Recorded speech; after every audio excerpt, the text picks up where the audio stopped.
dear mistress was above the stairs, struggling to hold on, until all her affairs had been properly settled, and her favoured granddaughter Taylor arrived to say her farewell, while down below, the dying woman's son was holding court as pretty as you please, laughing and carrying on like the cad that he was. His daughter Jane clung to his side, a smug expression on her face. Thomas guessed the gloating look was due to the fact that she knew her father would share his wealth with her. Two rotten peas in the same pod, Thomas thought to himself. Oh yes, father and daughter were very alike in both character and appetite. The butler didn't feel he was being disloyal to his mistress because he harboured such dark opinions about her relatives. She felt the same way. Why, on several occasions, he'd heard Lady Esther refer to Jane as a viper. She was that all right. Thomas secretly called her much worse. She was a vicious young woman, full of clever plots, and it seemed to him that the only time he ever saw her smile was after she had deliberately crushed someone's feelings. It was said by those in the know that Jane ruled the upper crust with a malicious hand, and that most of the younger men and women just stepping into their places in society were actually afraid of her, although they knew better than to admit it. Thomas didn't know if the gossip was true or not, but one thing was certain in his mind. Jane was a destroyer of dreams. She'd gone too far this time, however, for she'd dared to attack that which Lady Esther most valued. She'd tried to destroy Lady Taylor. Thomas let out a loud grunt of satisfaction. Very soon now, Jane and her disreputable father would be made to realize the ramifications of their treacherous deeds.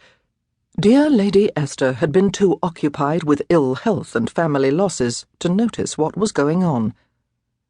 Since the day Taylor's older sister, Marion, had taken her twin babies to live in Boston, Lady Esther had begun her decline.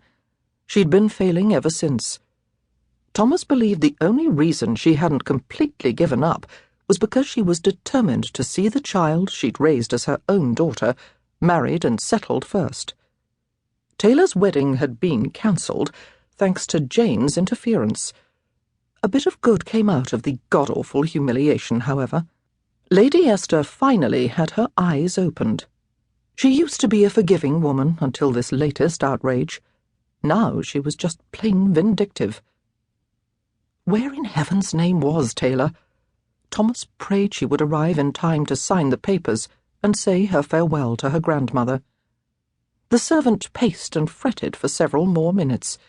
He then turned his attention to ushering the guests, lounging so insolently on the steps, into the already crowded solarium at the back of the house. He used food and additional liquor as an incentive to gain their cooperation. After he crammed the last of the vile creatures inside, he pulled the door closed, then hurried back to the foyer. A commotion coming from outside drew his attention. He rushed over to look out the side window. He recognized the crest on the black carriage still rocking to a stop in the center of the circle drive, let out a sigh of relief, and then said a quick prayer in thanksgiving.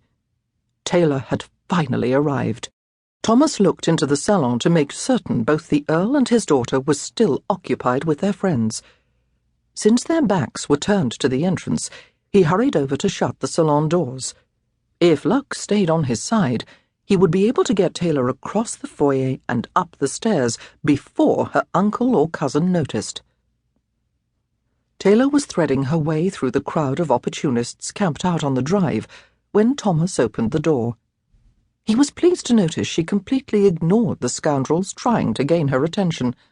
Several actually shoved their cards into her hands with loud boasts that they were the best investment counsellors in all of England and could get her a triple return on the money she would soon inherit.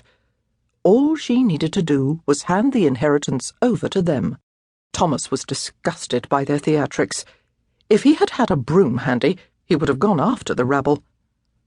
"Here, here, get away from her!" Thomas shouted the order and rushed forward.